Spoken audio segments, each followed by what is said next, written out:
नमस्कार विद्यार्थी मित्रांनो. टॅक्स असिस्टंट पूर्वपरीक्षा 2023 तसेच एक्साईज सब इन्स्पेक्टर पूर्वपरीक्षा 2023 आणि क्लर्क टायपिस्ट म्हणजेच लिपिक टंकलेखक पूर्वपरीक्षा 2023 या सर्वांचे रिझल्ट लागलेले आहेत. सो आपण या व्हिडिओमध्ये ही जी ग्रुप सी मेन्स 2023ची परीक्षा होणार आहे ही कंबाईनच होणार आहे. म्हणजे या तिघांसाठी ही एकच परीक्षा होणार आहे, ज्याची डेट अजून आलेली नाही आहे आणि MPSC लवकरच या गट क मुख्य परीक्षा 2023ची डेट जाहीर करेलच. सो या व्हिडिओमध्ये आपण ही जी मुख्य परीक्षा आहे त्याचा परीक्षा पॅटर्न, अभ्यासक्रम व इम्पॉर्टंट बुक लिस्ट पाहणार आहोत. हे पाहण्याआधी तुमच्या सर्वांसाठी एक महत्त्वाची सूचना की क्लर्क टायपिस्ट म्हणजेच लिपिक टंकलेखक मुख्य परीक्षा 2017 ते 22चे पेपर्स आणि त्यांचे आन्सर की आपण आपलं जे टेलिग्राम चॅनल आहे MPSC याच्यावर टाकलेलेच आहेत. तिथून तुम्ही हे डाउनलोड करू शकता. याची लिंक तुम्हाला डिस्क्रिप्शन बॉक्सेस कमेंट सेक्शनमध्ये मिळेल. तसेच आपण कर सहाय्यक म्हणजे टॅक्स असिस्टंटचे जे मुख्य परीक्षा आहे 2017 ते 22 त्याचेही पेपर टाकलेले आहेत. तसेच आपण दुय्यम निरीक्षक राज्य उत्पादन शुल्क म्हणजे एक्साईज सब इन्स्पेक्टर मुख्य परीक्षा 2017 ते 22चेही पेपर आपलं जे टेलिग्राम चॅनल आहे MPSC याच्यावर टाकलेले आहेत. या सर्वांचे तुम्हाला लिंक्स कमेंट सेक्शन व डिस्क्रिप्शन बॉक्समध्ये मिळेल. तिथून तुम्ही हे डाउनलोड करू शकता. चला तर आता आपण एक्झाम पॅटर्न बघूया. सो एकंदरीत आपण सुरुवातीला या परीक्षेचा एक्झाम पॅटर्न पाहूया. आपणा सर्वांना माहिती की 2023मध्ये एक बदल झालेला आहे आणि तो म्हणजे काय आहे तर गट क चे जेवढे काही पद आहेत AMVI सोडून त्या सर्वांसाठी मुख्य परीक्षा एकच होणार आहे. म्हणजे कसं तर क्लर्क टायपिस्ट तसेच एक्साईज सब इन्स्पेक्टर आणि टॅक्स असिस्टंट या सर्वांसाठी एकच मुख्य परीक्षा होणार आहे. याआधी काय व्हायचं तर फक्त पेपर 1 कंबाईन व्हायचा आणि पेपर 2 सेपरेट असायचे प्रत्येक पदासाठी. पण 2023पासून काय होत आहे तर हे दोन्ही पेपर या सर्व पदांसाठी एकच आहेत. सो हे लक्षात ठेवा, मुख्य परीक्षासुद्धा आता कंबाईन झालेली आहे. AMVIचं पद सोडलं तर बाकी सर्व गट पदांसाठी ही कंबाईन परीक्षा आहे. सो एकंदरीत जर आपण एक्झामचा जो पॅटर्न बघितला म्हणजे परीक्षा योजना जर बघितली तर या मुख्य परीक्षेमध्ये एकूण 2 प्रश्नपत्रिका असतील. प्रश्नपत्रिका 1 आणि प्रश्नपत्रिका 2. प्रश्नपत्रिका 1 ही मराठी इंग्रजीची असेल आणि प्रश्नपत्रिका 2 ही सामान्य अध्ययन व बुद्धिमत्ता चाचणीची असेल आणि प्रत्येक पेपर हा 200 गुणांचा आहे. म्हणजे एकंदरीत पेपर क्रमांक 1 200 गुण, पेपर क्रमांक 2 200 गुण, अशी एकूण 400 गुणांची ही परीक्षा आहे मुख्य परीक्षा, हे लक्षात ठेवा. आणि गट क ची जी पदं आहेत त्याच्यासाठी इंटरव्ह्यू नसतो. म्हणजे या 400 मार्कावरच तुमची मेरिट लिस्ट लागेल आणि याच्यावरच तुमचं सिलेक्शन होईल, हे लक्षात ठेवा. जर आता आपण प्रत्येक पेपरचं डिटेल इथं माहिती घेतली तर पहिला जो पेपर आहे मराठी इंग्रजीचा, याच्यामध्ये मराठीवर 50 प्रश्न असतील 100 गुणांना, म्हणजे एक प्रश्न 2 मार्काला आहे. तसेच इंग्रजीवर सुद्धा 50 प्रश्न असतील 100 गुणांना, म्हणजे एकंदरीत एक प्रश्न हा 2 मार्काला आहे. सो एकंदरीत अशा 100 प्रश्नांसाठी हे 200 मार्क असतील. आणि इथं जे दर्जा दिला आहे तो मराठीचा 12वीचा दर्जा दिलेला आहे आणि इंग्रजीचा पदवीचा दर्जा दिलेला आहे. म्हणजे या दर्जाचे प्रश्न आपल्याला प्रश्नपत्रिकेमध्ये दिसतील.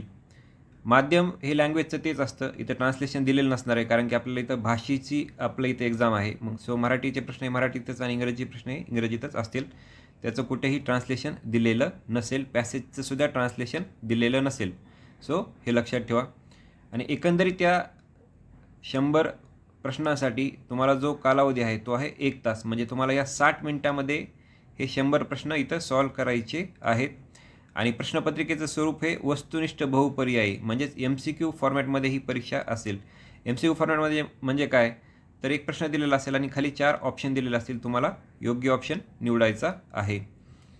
जर आपण पेपर क्रमांक 2 बघितला तर तो सामान्य अध्ययन व बुद्धिमत्ता चाचणीचा पेपर आहे आणि याच्यामध्ये 100 प्रश्न विचारले जातील 200 गुणांसाठी. म्हणजेच एक प्रश्न हा 2 मार्काला आहे आणि याचा जो दर्जा आहे तो पदवीचा आहे.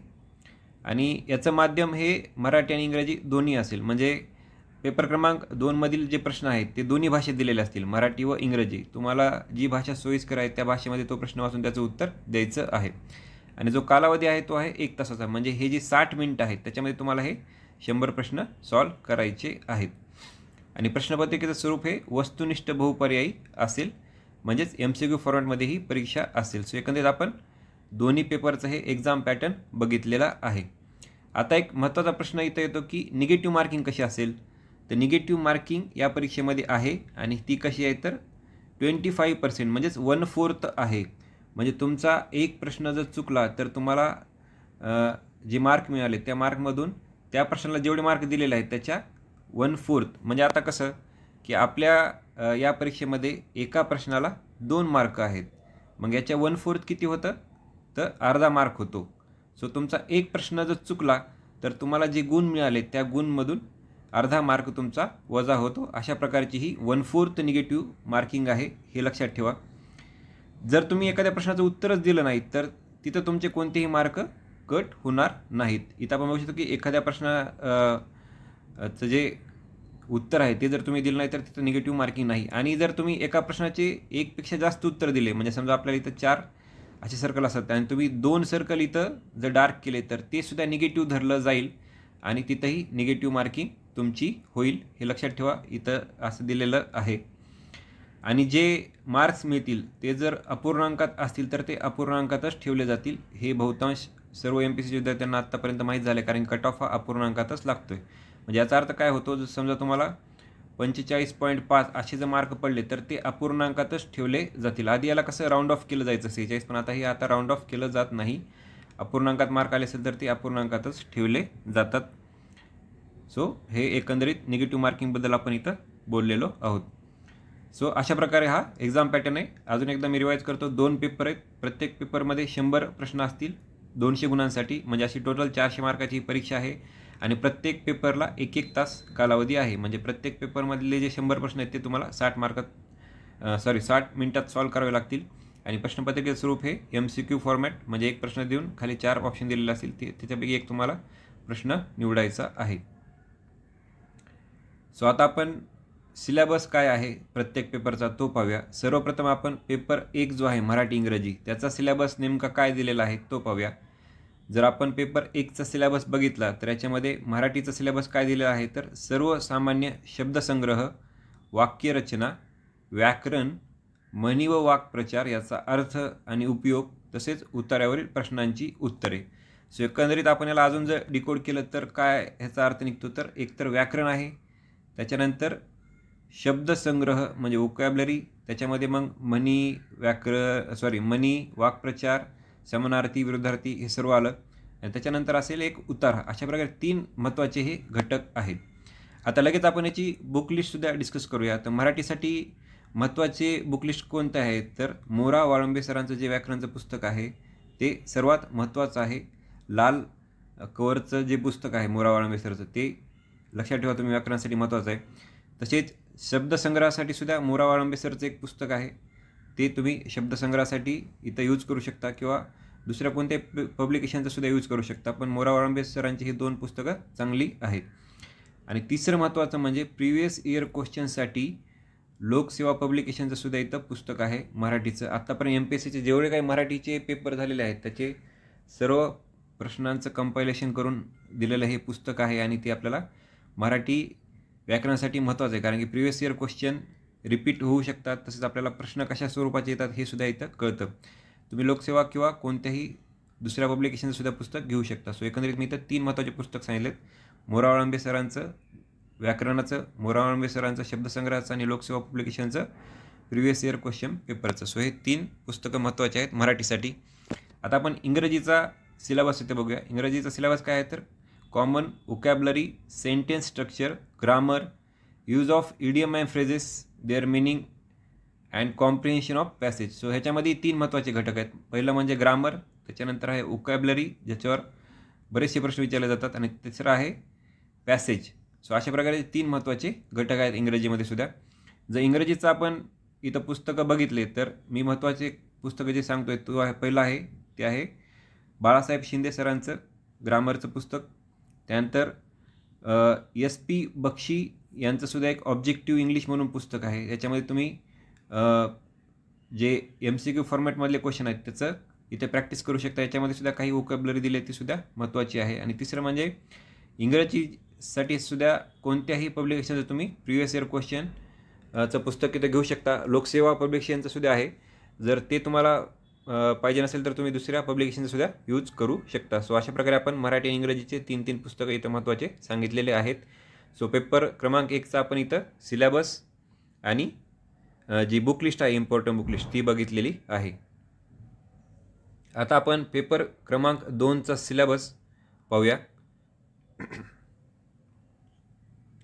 सर्वप्रथम याच्यामध्ये जो सिलेबस दिलेला आहे पेपर क्रमांक 2चा, त्याच्यामध्ये सिलेबस कसा दिला आहे तर सामान्य, बुद्धिमापन व आकलन. तसेच आपण 3 नंबरसुद्धा बघून घेऊ, अंकगणित व सांख्यिकी. सो एकंदरीत हे 2 एकमेकांशी रिलेवंटच असे इथं हे सब टॉपिक आहेत.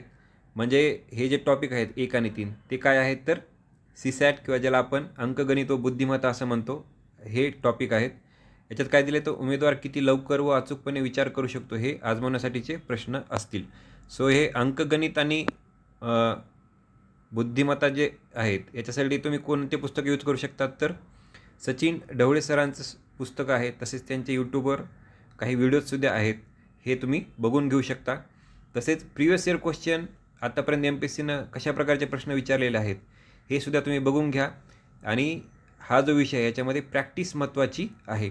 आता प्रिवियस इयर क्वेश्चन पेपर आपण आपल्या टेलिग्राम चॅनलवर टाकलेलेच आहेत मागच्या 5 वर्षाचे, त्याच्यात तुम्ही बघू शकता किंवा लोकसेवा किंवा कोणत्याही इतर पब्लिकेशनच्या बुकमधून सुद्धा तुम्ही हे प्रिवियस इयर क्वेश्चन पेपर बघू शकता. सो हे लक्षात ठेवा, मी वारंवार सांगत आहे की प्रिवियस इयर क्वेश्चन महत्त्वाचे आहेत. सो तुम्ही सचिन ढवळे सर किंवा जर तुम्ही RS अग्रवाल जे इंग्रजीचं पुस्तक आहे ते वापरत असेल तर ते सुद्धा वापरू शकता, ते सुद्धा चांगलं पुस्तक आहे. त्यानंतर दुसरा जे घटक आहे तो आहे चालू घडामोडी. याच्यामध्ये जागतिक, महाराष्ट्र आणि भारत अशा तिन्ही लेवलचं आपल्याला चालू घडामोडी इथं विचारलं जाईल. आता चालू घडामोडीसाठी तुम्ही काय करू शकता तर परिक्रमाचं जे मंथली मॅगझिन आहे ते करू शकता किंवा इतर कोणत्याही क्लासेसचं तुम्हाला आधी वाचत असेल तर ते सुद्धा तुम्ही कंटिन्यू करू शकता. जर परीक्षेच्या तारखेपर्यंत कोणतं इयरबुक आलं म्हणजे सिम्प्लिफाईडचं आलं किंवा अभिनवचं आलं तर ते सुद्धा तुम्ही इथं यूज करू शकता. सिम्प्लिफाईडचे बुकलेटसुद्धा चांगले आहेत, त्याचंसुद्धा 2-3 महिन्याचे सुद्धा बुकलेट येतात, ते सुद्धा तुम्ही यूज करू शकता. किंवा जर इयरबुक यांनी दिलं परीक्षेच्या आधी तर ते सुद्धा चांगलं इथं होईल. त्यानंतर आपण जर चौथा घटक बघितला तो आहे माहितीचा अधिकार अधिनियम 2005 ॲज अपडेटेड. आणि दुसरा इथं अजून एक अधिनियम कोणता दिला आहे तर महाराष्ट्र लोकसेवा हक्क अधिनियम 2015. सो एकंदरीत आपल्याला इथं 2 ॲक्ट्स दिलेले आहेत. हे ॲक्ट तुम्ही जे आहेत ते कोणत्या पुस्तकातून न करता माझ्या मते हे तुम्ही डाउनलोड केले पाहिजे. ऑनलाईन हे भेटतात मराठी आणि इंग्रजी दोन्हीमध्ये. हे जसेच तसे तुम्ही इथं वाचून घ्या, त्याच्या नोट्स तुम्ही तिथं वरीच लिहू शकता त्या पेजच्या. सो हे महत्त्वाचं आहे, त्याच्यातले सेक्शन महत्त्वाचे बघून घ्या. तसेच MPSCमध्ये याच्यावर जे काही क्वेश्चन आलेले आहेत म्हणजेच प्रिवियस इयर क्वेश्चन हे सुद्धा तुम्ही इथं बघून घ्या. आणि याचीसुद्धा तुम्ही लिस्ट बनवून ठेवा की या ॲक्टमध्ये कोणते प्रिवियस इयर क्वेश्चन आलेले आहेत त्याची एक तुम्ही तो प्रश्न बाजूला करून लिहून घ्या. तसेच या ॲक्टवर सुद्धा कोणते प्रिवियस इयर क्वेश्चन आले ते सुद्धा तुम्ही लिहून घ्या. म्हणजे तुमच्याकडे प्रश्नांचा सेट राहील आणि तो महत्त्वाचा आहे, कारण की प्रश्न रिपीट होतात. कोणत्याही पुस्तकात तुम्ही हे प्रिवियस इयर क्वेश्चन पेपर बघू शकता. 5वा घटक तो आहे इथं भारतीय संघ राज्यव्यवस्था, भारतीय राज्यघटना, स्थानिक स्वराज्य संस्था, कार्यकारी मंडळ, न्यायमंडळ व विधिमंडळ. त्याच्यामध्ये सिलेबस काय दिला आहे तर घटना कशी तयार झाली, घटनेच्या मागची भूमिका व तत्त्वे, घटनेची महत्त्वाची कलमे, ठळक वैशिष्ट्ये, केंद्र व राज्य संबंध हा महत्त्वाचा टॉपिक आहे. तसेच इथं आपण बघितलं तर निधर्मी राज्य, मूलभूत हक्क व कर्तव्य याच्यावर नेहमीच प्रश्न विचारला जातो. राज्याच्या धोरणाची मार्गदर्शक तत्त्वे म्हणजे DPSP याच्यावर सुद्धा प्रश्न विचारला जातो. शिक्षण, युनिफॉर्म सिव्हिल कोड, आता युनिफॉर्म सिव्हिल कोडचं जे 44 आर्टिकल आहे ते सुद्धा महत्त्वाचं आहे. स्वतंत्र न्यायपालिका, राज्यपाल, मुख्यमंत्री, मंत्रिमंडळ यांची कर्तव्ये, अधिकार, कार्य. तसेच राज्य विधिमंडळ हा सुद्धा इथं महत्त्वाचा टॉपिक आहे. विधानसभा, विधान परिषद, त्याचे सदस्य, अधिकार, कार्य व कर्तव्ये. तसेच विधी समित्या व इत्यादी अशा प्रकारचा हा सिलेबस दिलेला आहे. सो एकंदरीत हे राज्यव्यवस्थेचा सिलेबस आहे. याच्यासाठी मी महत्त्वाचे 2 पुस्तकं सांगतो. एक म्हणजे लक्ष्मीकांत जे की इंग्रजीमध्ये अवेलेबल आहेच, तसेच त्याचं मराठीमध्ये सुद्धा इथं ट्रान्सलेशनचं जे पुस्तक आहे की सागरचं ते सुद्धा तुम्ही इथं बघू शकता. तसेच त्याच्यासाठी कोळंबे सरांचं सुद्धा पुस्तक आहे, जे पुस्तक चांगलं आहे आणि बरेच विद्यार्थी मित्र इथं यूज करतात. सो एकंदरीत तुम्ही लक्ष्मीकांत वापरा किंवा तुम्ही इथं कोळंबे सरांचं पुस्तक वाचू शकता. तसेच जी स्थानिक स्वराज्य संस्था आहे याच्यासाठी तुम्ही किशोर लवटे सरांचं पुस्तक यूज करू शकता. सो माझ्या मते लक्ष्मीकांत आणि किशोर लवटे सर हे 2 पुस्तकं आपल्याला या टॉपिकसाठी इथं पुष्कळ आहेत. त्यानंतर 6वा टॉपिक आधुनिक भारताचा विशेषतः महाराष्ट्राचा इतिहास. आता इथं सामाजिक व आर्थिक जागृती 1885 ते 1947, महत्त्वाच्या व्यक्तींची कार्य, समाजसुधारकांचे कार्य, स्वातंत्र्यपूर्व भारतातील सामाजिक जागृतीतील वर्तमानपत्र, शिक्षणाचा परिणाम, स्वातंत्र्यपूर्व काळातील इतर समकालीन चळवळी आणि राष्ट्रीय चळवळी. सो एकंदरीत जे काही इंडियन नॅशनल काँग्रेसच्या चळवळी झाल्या त्यांचे अध्यक्ष वगैरे कोण असतात त्या वर्षीचे, ते कुठे झाल्यात हे सुद्धा महत्त्वाचं इथं आहे. गव्हर्नर जनरल अशांवर सुद्धा इथं प्रश्न विचारले जातात. सो एकंदरीत आपल्याला इथं महाराष्ट्राच्या इतिहासासाठी तुम्ही गाठाळ सरांचं पुस्तक यूज करू शकता. तसेच समाजसुधारकांचं बऱ्याच पब्लिकेशननी सेपरेट बुक काढलेलं आहे. त्याच्यात तुम्ही लोकसेवा विपुल थोरमोटे सरांचं पुस्तकसुद्धा इथं चांगलं आहे, ते सुद्धा यूज करू शकता. जर भारताचा इतिहास आपण बघितला तर तो ग्रोअरमधून तुम्ही करून घ्या. आधुनिक भारताचा इतिहास हे लक्षात ठेवा, इथं आधुनिक भारताचा आहे, त्याच्यामुळं ॲन्शियंट म्हणजेच प्राचीन आणि मध्ययुगीन जो इतिहास आहे तो आपल्याला करायचा नाही आहे.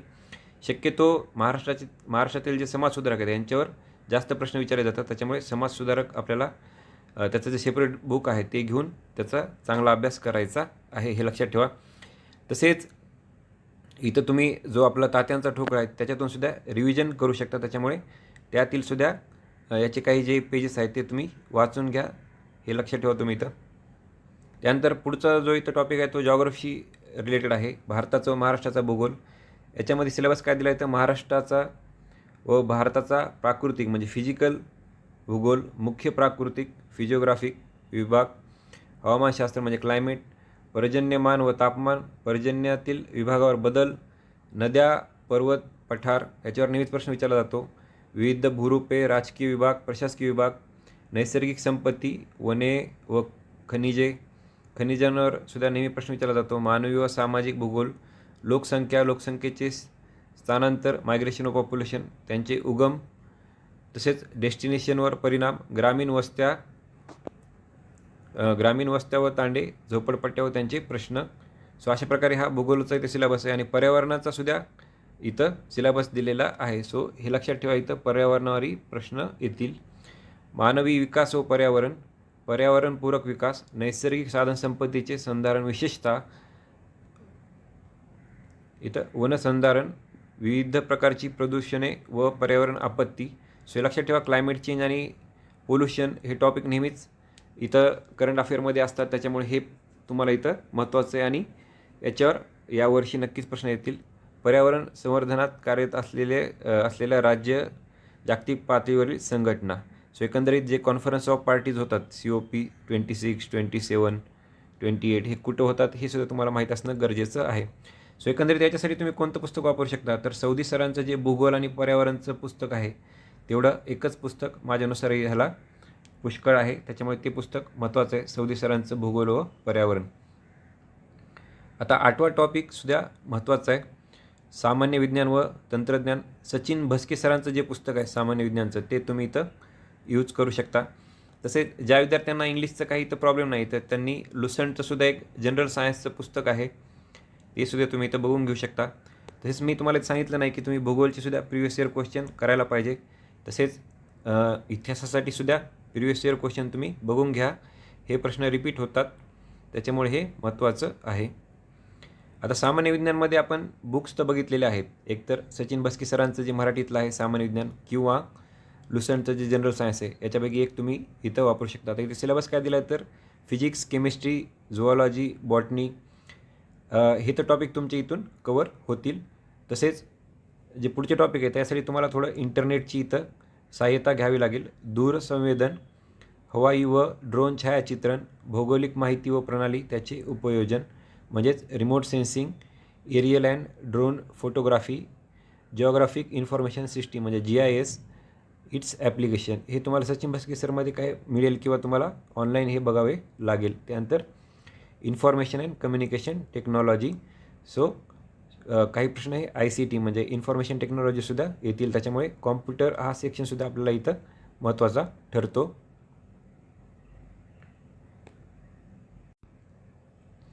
आता या सिलेबसमधील शेवटचा घटक तो म्हणजे अर्थव्यवस्था व नियोजन विकास विषयक अर्थशास्त्र. सो एकंदरीत अर्थशास्त्राचा हा इथं टॉपिक आहे. त्याच्यामध्ये पहिला जो इथं घटक दिला तो आहे समग्रलक्षी अर्थशास्त्र. त्याच्यामध्ये समग्रलक्षी अर्थशास्त्र, वृद्धी आणि विकास, सार्वजनिक वित्त, आंतरराष्ट्रीय व्यापार आणि आंतरराष्ट्रीय भांडवल हे देसले सरांचं जे भाग 2 आहे अर्थशास्त्र, त्याच्यामधून हे टॉपिक कवर होऊन जातील. त्यानंतर भारतीय अर्थव्यवस्था, त्याच्यामध्ये भारतीय अर्थव्यवस्था, भारतीय अर्थव्यवस्थेची आव्हाने व आर्थिक सुधारणा, भारतातील शेती व ग्रामीण विकास, सहकार, मौद्रिक व वित्तीय क्षेत्र, सार्वजनिक वित्त आणि वित्तीय संस्था, उद्योग व सेवा क्षेत्र, पायाभूत सुविधा विकास, आंतरराष्ट्रीय व्यापार आणि भांडवल, महाराष्ट्राची अर्थव्यवस्था. हे सर्व टॉपिक तुम्हाला देसले सरांचं जे भाग 2 आहे त्याच्यामधून कवर होईल. तसेच भाग 1 सुद्धा आपल्याला महत्त्वाचं, त्यातल्या ज्या स्कीम्स आहेत त्या तुम्ही बघून घ्या, ज्या योजना आहेत. त्याच्यामुळे देसले सरांचे तुम्ही दोन्ही भाग जर चांगले केले तर याच्यावरचे प्रश्न तुमचे नक्कीच तर सॉल्व होतील. सो एकंदरीत आपण सर्व विषयांचे जे सिलेबस आहे, मग त्याच्यामध्ये अंकगणित व बुद्धिमत्ता, चालू घडामोडी, त्यानंतर राज्यशास्त्र, त्यानंतर इतिहास, भूगोल, विज्ञान आणि अर्थव्यवस्था, तसेच 2 महत्त्वाचे ॲक्ट आपण इथं हे सर्व सिलेबस बघितलेला आहे. त्याची जी इम्पॉर्टंट बुक लिस्ट आहे ती सुद्धा आपण इथं डिस्कस केलेली आहे. सो अशा प्रकारे तुम्ही हा सिलेबस आणि जे बुक लिस्ट आहे ती फॉलो करू शकता. आयोग लवकरच मुख्य परीक्षेचा डेट डिक्लेअर करेल, त्याच्यामुळे तुम्ही तुमचा अभ्यास सुरू ठेवा. तो अजून जोमाने इथं तुम्ही वाढवायला हवा. सर्वांना शुभेच्छा. धन्यवाद.